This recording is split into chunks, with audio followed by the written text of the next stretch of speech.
Fala galera, sejam bem-vindos para mais um vídeo. Esse é o Manual do Enem e agora a gente vai corrigir a questão 23 do Caderno Verde do Enem 2024 da prova de linguagem, tá? Essa foi uma questão que os alunos consideraram muito difícil, tá? Uma questão extremamente difícil na visão dos alunos. No entanto, eu vou te mostrar que, na verdade, isso é uma questão muito fácil, extremamente fácil, na minha visão, de alguns alunos que a gente treina, que conseguem ver a prova de linguagens para além de um conteudismo, para além de interpretações, e a gente consegue analisar a prova de linguagens de uma maneira objetiva. Então vamos lá, vamos começar primeiro pelo comando da questão, sempre pelo comando, tá? Pela leitura desses textos, infere-se que a compreensão de arte plumária indígena requer a consideração da. Primeiro de tudo, quem já é aluno aí do Manual do Enem sabe que questões do tipo infere-se são questões em que você tem que deduzir algo, você tem que resumir algo, tá? Então, inferir é deduzir algo, tá? Então, comandos desse tipo são diferentes de comandos de acordo com o texto, de acordo com a imagem, de acordo com o pensador, tá? Nesses outros tipos de questões, a resposta já está no texto. Em questões de infere-se, você vai ter que ler um conteúdo previamente e daí, a partir do seu conhecimento de mundo, a partir do seu conhecimento em geral, né, você vai deduzir algo, você vai chegar a uma resposta, tá? De uma maneira objetiva, tá? Então vamos lá. Vamos lá ler os textos. A linguagem visual dos adornos transmite informações sobre prestígio e transgressão, sobre direito e dever, pois só é permitido ao indivíduo o uso de adornos de sua linhagem. Essa informação é importante. Só é permitido ao indivíduo o uso de adornos de sua linhagem, tá certo? Quando diretamente vinculados aos conceitos cosmológicos, as artes indígenas convertem-se antes em prismas que refletem as concepções acerca de composição do universo e dos componentes que o povoam. Isso aí foi o texto 1. Vejamos o texto 2. O texto 2 aqui, aparentemente, é uma imagem desses adornos, né, de um cocar, e algo bem assim que até agora meio perdido, né? Então, pela leitura, infere-se que a compreensão da arte plumária indígena requer a consideração da. Aí o aluno chega aqui e fala, ele se desespera, poxa, Ranulfo, arte plumária? Cara, o Enem é muito injusto. Quem vai estudar arte plumária? E aí eu respondo, ninguém de fato estuda arte plumária e nem estuda, e nem perde seu tempo estudando arte plumária. Na verdade, o que você precisa para esse tipo de questão é entender uma habilidade específica. E eu vou te mostrar agora a habilidade específica dessa questão. Essa questão, ela cobra a habilidade 12 da competência 4 de linguagens. A competência 4 cobra sobre arte, no geral, né?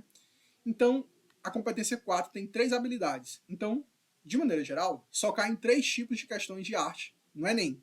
E você pode ficar muito bom nessa e você pode olhar para essa questão e achar muito fácil, assim como eu estou achando. Por quê? Porque você só vai precisar se especializar em 3 tipos de questões, em 3 tipos de raciocínio padrão, tá? Diferente de você ficar estudando 1001 coisas e acabam nem caindo no Enem e acaba aparecendo arte plumária, uma coisa totalmente aleatória. Então, essa questão é da habilidade 12.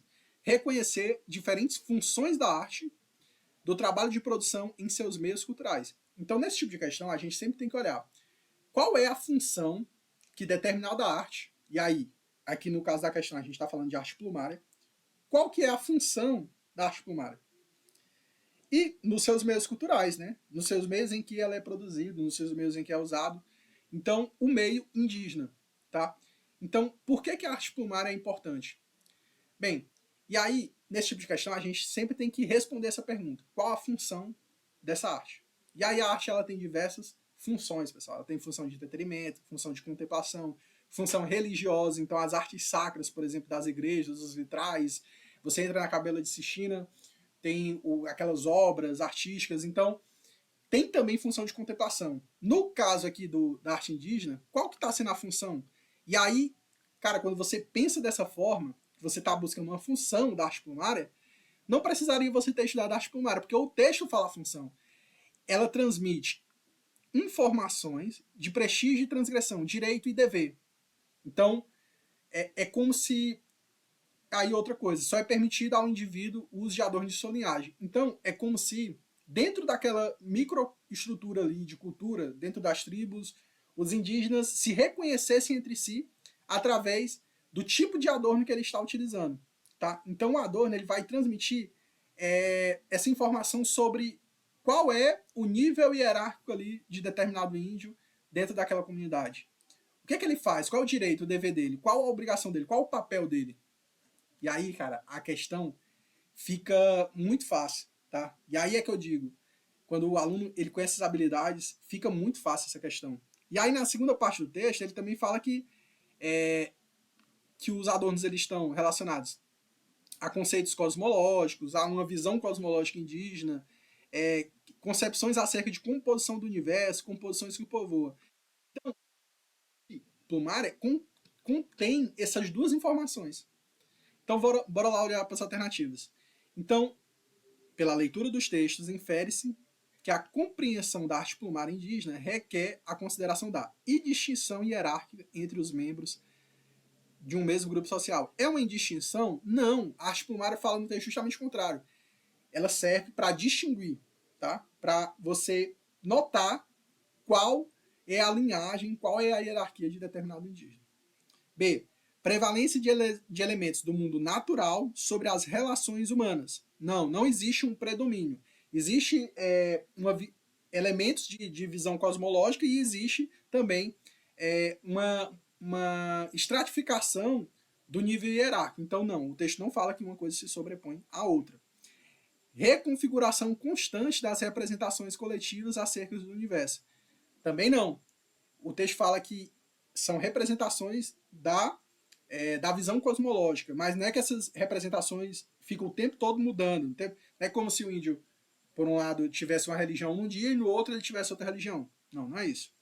Indeterminação entre noções de identidade individual e de identidade cultural.